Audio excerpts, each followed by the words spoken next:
Selamat berjumpa siswa didik Agama Buddha kelas 9 dimanapun berada. Terimalah salam Dhamma Namo Buddhaya. Pada kesempatan yang berbahagia ini, Bapak menjelaskan pembelajaran agama Buddha bab 1 Buddha Parinibbana. A. Perjalanan menuju Kusinara. Ketika mencapai usia ke-80 tahun, Buddha mengalami sakit karena faktor usia yang semakin menua. Namun, berkat kekuatan batinnya, Buddha mampu mengatasi berbagai rasa sakit tersebut. Batin sang Buddha selalu bersinar laksana berlian, meskipun jasmaninya telah mulai melemah. Anak-anak sekalian, Buddha melakukan perjalanan dari Raja Gaha menuju Kusinara, melewati banyak kota dan desa dengan berjalan kaki dan ditemani oleh Biku Ananda dan para siswa yang lain. Saat itu kedua siswa utama, yaitu Yang Arya Moggallana dan Yang Arya Sariputta. Dalam perjalanan ke Kusinara, Buddha merasa letih dan haus. Buddha duduk di bawah pohon dan meminta Biku Ananda untuk mengambilkan air di aliran air sekitar tempat itu. Namun beberapa kereta baru saja lewat, sehingga aliran air tersebut menjadi keruh. Kemudian, Biku Ananda mengusulkan kepada Buddha, Bante, Sungai Kakuta berada tidak jauh dari sini. Airnya dingin dan jernih, menyegarkan, tidak kotor, dan tepian sungai itu bersih serta menyenangkan. Bagawa bisa minum dan menyejukkan kaki di sana. Perhatikan gambar di samping, jangan lupa. Kedua kalinya, Sang Bagawa minta dan menerima jawaban yang sama dari Ananda. Setelah ketiga kalinya, Biku Ananda menurut dan berkata, baiklah Bante. Dan ketika Biku Ananda tiba di aliran air itu, berkat kekuatan Sang Bagawa, ia mendapatkan aliran air yang dangkal itu menjadi jernih sekali, murni, dan tidak kotor. Setelah mengambil air tersebut, Biku Ananda kembali menghadap Sang Buddha atau Sang Bagawa dan memberitahu apa yang telah terjadi. Seraya menambahkan, semoga Sang Bagawa bersedia minum air ini. Semoga Yang Maha Suci bersedia minum air ini. Lalu Bagawa pun minum.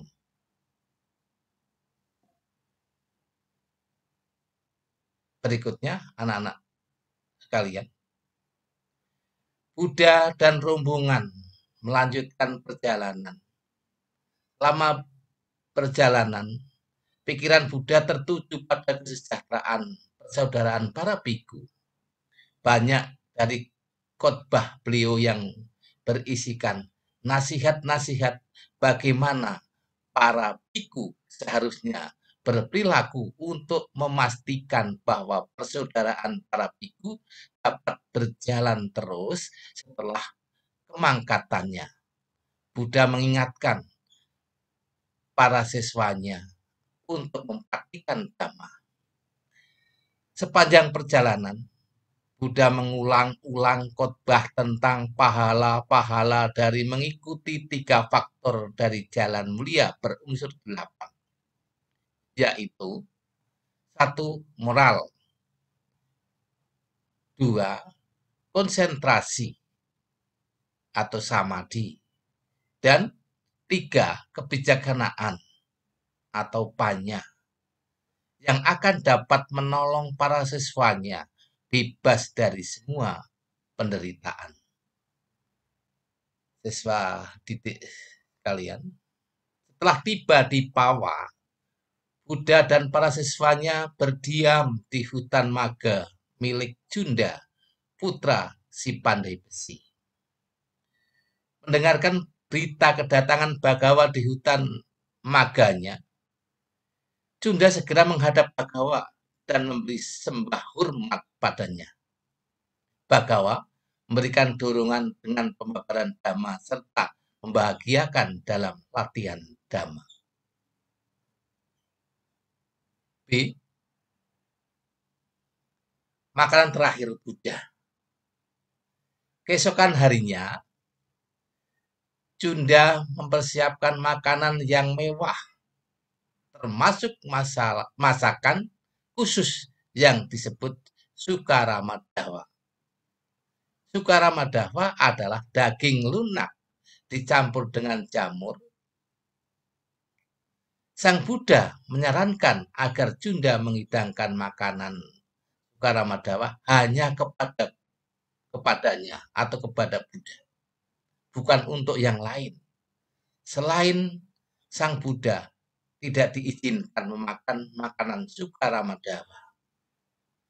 Setelah menikmati makanan, selanjutnya Buddha berkata, Junda, jika masih ada Sukaramadhawa yang tersisa, kubur dan timbun dalam tanah. Buddha tidak melihat ada seorang pun di dunia ini selain Tathagata atau Sang Buddha yang mampu mencerna makanan Sukaramadhawa ini. Lihat gambar. Oh, demikiankah Bante? Jawab Junda. Segera Junda menguburkan sisa makanan tersebut di dalam tanah. Selanjutnya Junda mendatangi Buddha, memberikan hormat.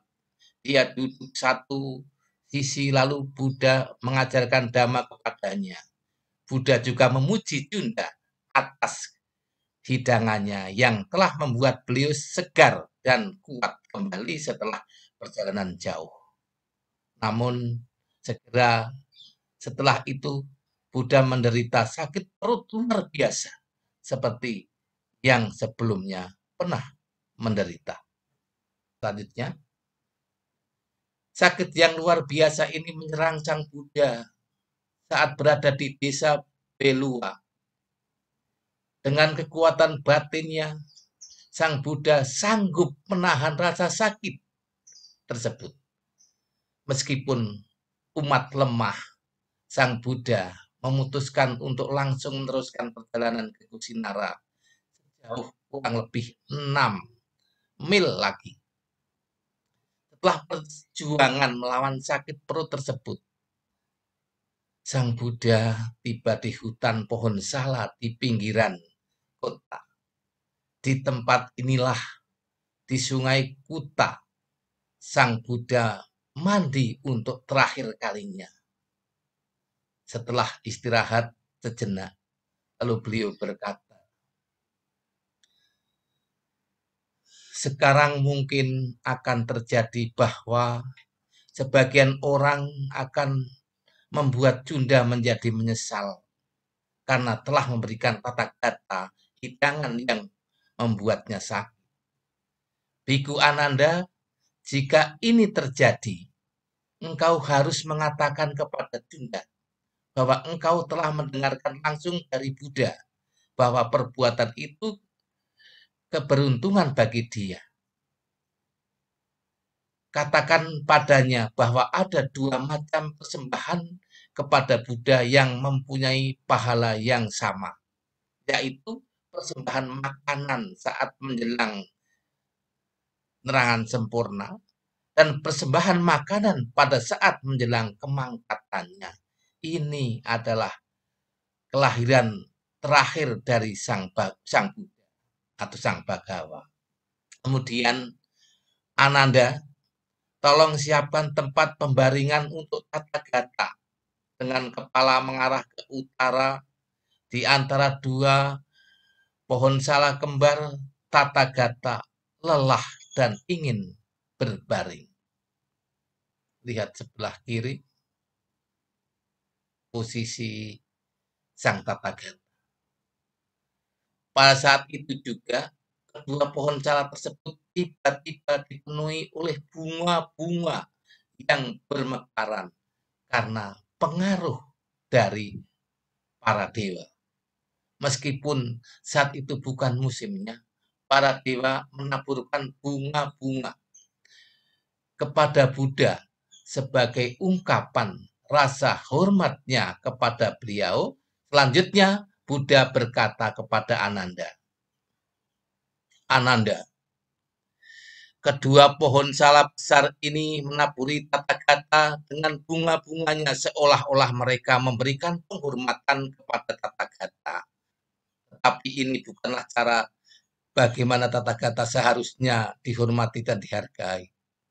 Melainkan adalah jika para biku dan bikuni atau laki-laki maupun perempuan umat awam hidup sesuai dengan ajaran Tathagata. Itulah cara menghormati dan menghargai Tathagata." C. Tempat suci untuk menghormati Buddha.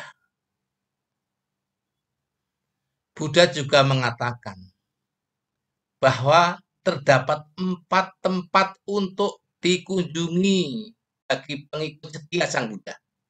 Keempat tempat suci yang menghubungkan dengan kehidupan Sang Buddha, yaitu 1. Tempat kelahiran Bodhisattva Siddhartha. 2. Tempat Bodhisattva Siddhartha mencapai penerangan sempurna. 3. Tempat Sang Buddha memutar roda dhamma yang tiada bandingnya. 4. Tempat Sang Buddha mencapai maha parinibbana atau wafat. Anak-anak sekalian, di dalam Mahaparinibbana Sutta, Buddha menyatakan kepada Ananda, perhatikan baik-baik. Ananda, bagi mereka yang berkeyakinan kuat melakukan ziarah ke tempat-tempat itu, maka setelah mereka meninggal dunia, mereka akan terlahir kembali di alam surga. Sesaat setelah itu, Biku Ananda pergi ke kamar putihnya dan berdiri dengan bersandar di pinggir pintu sambil menangis. Selanjutnya, Buddha memanggil Biku Ananda dan berkata padanya, "Sudahlah Ananda, jangan bersedih dan menangis.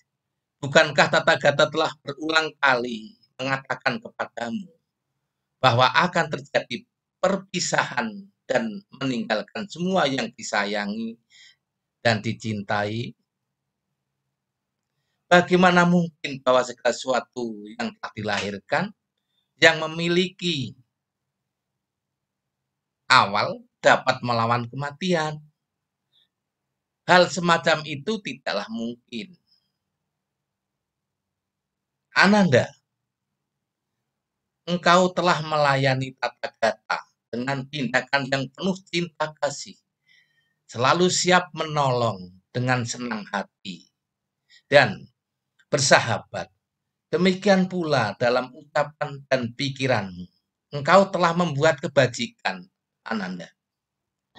Teruslah berusaha, dan engkau seakan segera terbebas dari semua kelemahan kemanusiaanmu. Dalam waktu yang sangat singkat, engkau akan menjadi arah. Sekarang engkau boleh pergi, Ananda. Tapi pergilah ke Kusinara dan katakan kepada semua orang bahwa malam ini, pada waktu jaga terakhir, Buddha akan mangkat atau wafat dan mencapai mahaparinibbana. Datang dan temuilah Buddha sebelum beliau mangkat." Biku Ananda dengan ditemani seorang biku lain melaksanakan apa yang diamanatkan oleh Buddha. Pergi ke Kusinara untuk mengumumkan kepada orang-orang di sana. Akhirnya semua orang di Kusinara datang ke tempat pohon cala kembar untuk menyampaikan selamat tinggal kepada Buddha. keluarga demi keluarga, mereka bersujud di hadapan Buddha sebagai ucapan selamat tinggal kepadanya. D. Nasihat terakhir dan parinibbana. Lihat gambar samping, anak sekalian. Menjelang Mahaparinibbana, Buddha menabiskan Subhada menjadi biku terakhir yang ditabiskan Buddha. Setelah menabiskan Subhada, selanjutnya Buddha menasihati biku Ananda sebagai berikut. Ada kemungkinan Ananda bahwa beberapa orang dari kalian akan berkata, tanpa Buddha, guru agung, tak ada lagi guru untuk kita.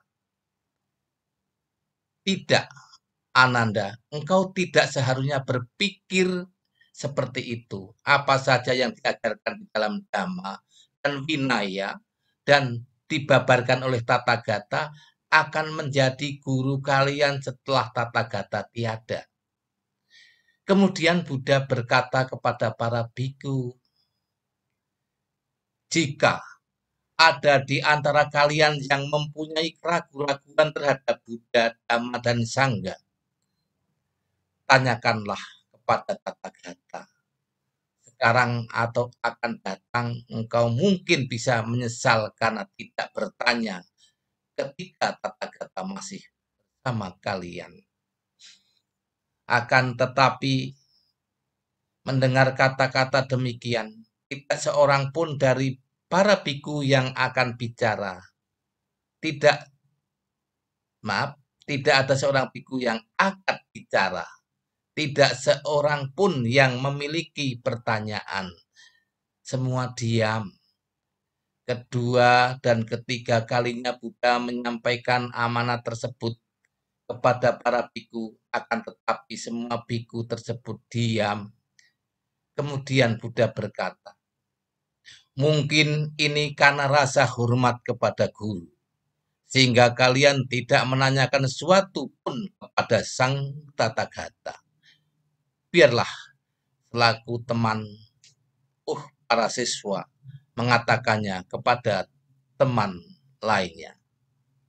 Namun demikian, tetap saja para siswa tersebut berdiam diri. Kemudian Ananda berkata kepada Buddha, sungguh mengagumkan, sungguh menakjubkan. Yang mulia, saya sungguh percaya bahwa di dalam kumpulan besar para biku ini, tak ada seorang pun yang memiliki keraguan-keraguan mengenai Buddha, Dhamma, dan persaudaraan biku atau sangga atau sang jalan dan tenang cara latihan dan perilaku. Menurutmu Ananda, ujar Buddha, ini mungkin masalah keyakinan dan kepercayaan. Tetapi Ananda, Tathagata tahu bahwa tak seorang pun biku yang berkumpul di sini memiliki keraguan atau pertanyaan tentang hal-hal ini. Dari ke-500 orang biku di sini, Ananda, ia berada di paling belakang pun adalah seorang sotapanya atau telah mencapai tingkat kesucian, bukanlah terjatuh lagi ke alam kehidupan yang lebih rendah, tetapi telah menuju kepada penerangan sempurna. D. Nasihat terakhir, parinibbana. Sang Buddha menegaskan kepada semua biku, dan ini merupakan kata-kata terakhir yang Sang Buddha ucapkan. Perhatikan para biku. Inilah nasihat terakhir Tathagata kepada kalian. Semua bentuk perpaduan di dunia ini adalah tidak kekal. Berjuanglah dengan sungguh-sungguh untuk mencapai kebebasan sejatimu. Proses Mahaparinibbana Buddha. Perhatikan gambar di samping agar jelas. Mula-mula Buddha memasuki jhana 1 sampai ke 4, lalu sampai kepada keadaan alam tertinggi dalam tahapan meditasi. Pada saat itulah Biku Ananda berkata kepada Anuruddha, "Bante, Sang Bagawa telah parinibbana." Tetapi Biku Anuruddha menjawab, "Belum Awuso," atau sahabat Ananda, "Bagawa belum parinibbana. Beliau sekarang berada dalam keadaan penghentian pencerapan dan perasaan." Kemudian Buddha bangun dari keadaan alam tertinggi sampai kembali pada jana keempat hingga jana ke-1. Dari jana ke-1, Buddha kembali memasuki jana kedua, ketiga, keempat. Keluar dari jana keempat, Buddha segera menghembuskan napas terakhir dan mencapai mahaparinibbana di antara dua pohon salak kembar. Kemangkatan mutlak mahaparinibbana Buddha tersebut terjadi pada tahun 543 sebelum Masehi pada saat Purnama Siddhi di bulan Waisak. Perabuan jenazah Buddha. Ketika jenazah Buddha disiapkan untuk diperabukan, 4 orang dari suku Mala menyatakan, "Apa untuk perabuan jenazah Buddha? Apa yang terjadi kemudian sungguh ajaib. Berkali-kali mereka mencoba tetap tidak berhasil menyalakan api. Api tidak menyala karena para dewa menghendaki agar api tidak dinyalakan terlebih dahulu karena menunggu kedatangan rombongan yang Arya Mahakasapa dalam perjalanan untuk memberikan hormat di kaki jenazah Buddha. Yang Arya Mahakasapa mengetahui berita wafatnya Buddha telah bertapa Ajiwika dan rombongannya membawa bunga Mandarawa dari tempat wafatnya Buddha di Kusinara. Di antara mereka terdapat seorang biku membawa bunga Mandarawa dari tempat wafat Buddha di Kusinara. Di antaranya mereka terdapat seorang biku tua bernama Subhada yang baru masuki kebikuan pada usia lanjut. Ia berkata, "Cukup kawan-kawan, janganlah sedih atau meratap. Kita sekarang terbebas dari Sang Buddha. Kita telah dipersulit oleh kata-kata Buddha. Ini boleh, ini tidak boleh. Kita bebas untuk membuat apa-apa yang kita sukai." Mendengar kata-kata itu, yang Arya Mahakasapa berpikir ingin mengadakan pertemuan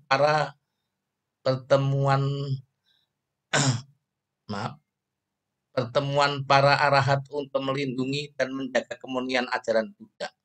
Setelah yang Arya Mahakasapa dan rombongannya sampai di tempat perabuan, memberikan penghormatan, tiba-tiba api menyala dengan sendirinya membakar jenazah Buddha.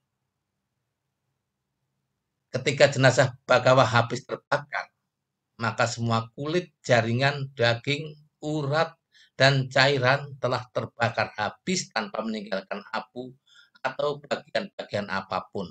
Hanya tulang-tulang yang tertinggal di antara 500 lapis kain pembungkus berlapis, hanya 2 lapis yang tidak terbakar, yaitu lapisan yang paling dalam, yang paling luar.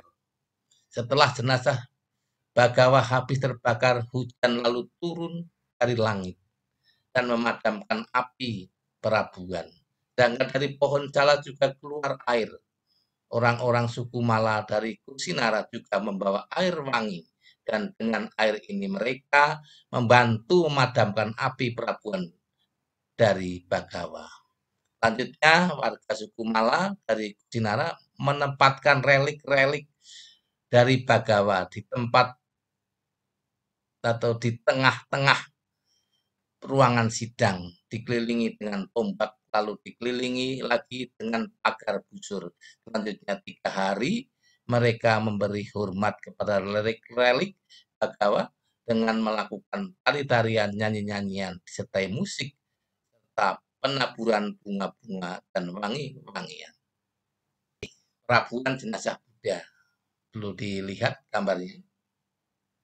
Kusinagara terletak 55 km dari kota Gorakhpur, India. Ini adalah tempat Buddha mencapai maha parinibbana dan meninggalkan tubuhnya. Di Ramah Bar Stupa, inilah jenazah Buddha dikremasi hampir 2.600 tahun silam. Pembagian relik Buddha. Brahmana Dona membagikan relik Bhagawa dengan adil. 8 bagian yang sama. Semua peninggalan Sang Buddha itu.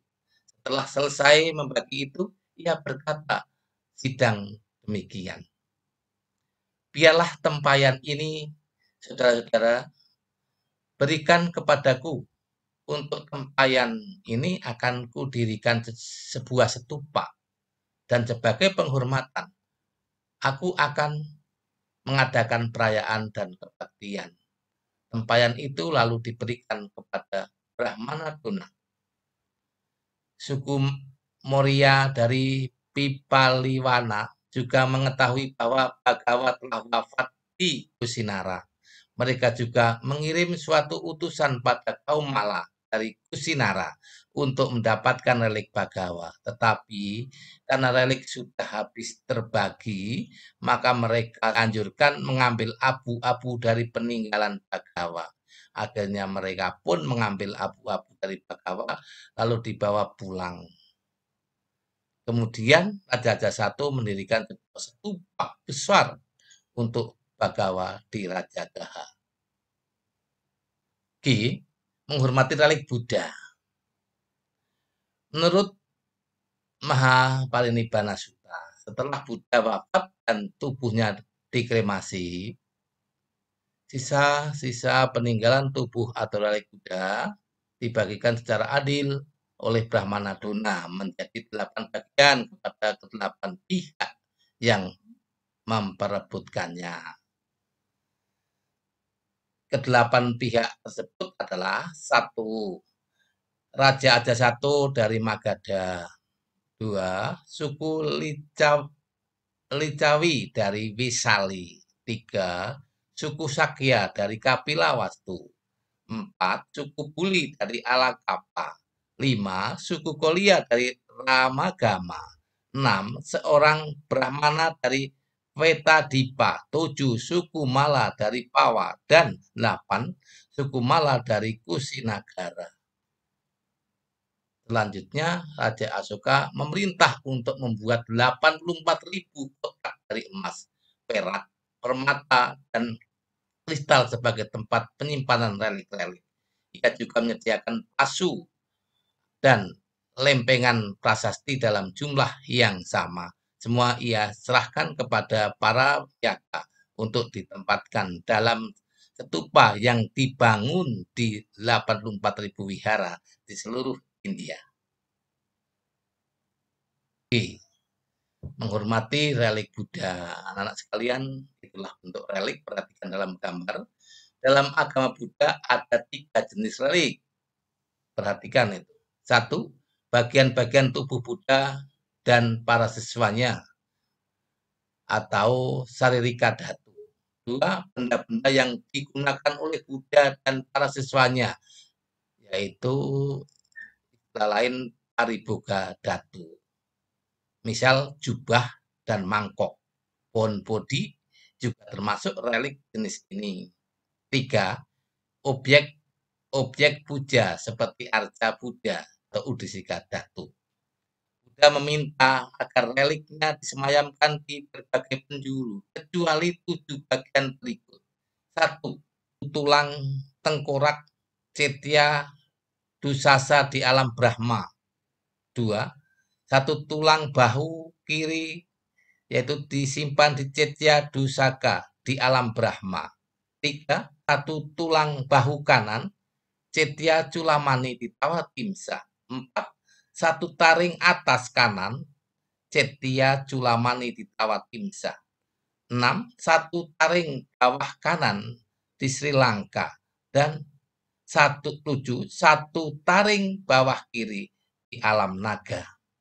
Relik juga banyak ditemukan pada saat zaman Buddha, seperti relik para arahat yang parinibbana. Seperti juga banyak negara Buddhis yang juga bisa ditemukan relik seorang biku yang telah meninggal dunia. Setelah pemaparan yang panjang dari Bapak, ini perhatikan ada evaluasi akhir yaitu Romawi 1 dan Romawi 2. Romawi 1 lingkailah huruf jika pertanyaan yang benar, kedua itu kerjakan. Dan tolong kerjakan di buku masing-masing di rumah. Itulah yang Bapak sampaikan. Selamat mengerjakan. Saya akhiri dengan Namo Buddhaya. Sadu, sadu, sadu.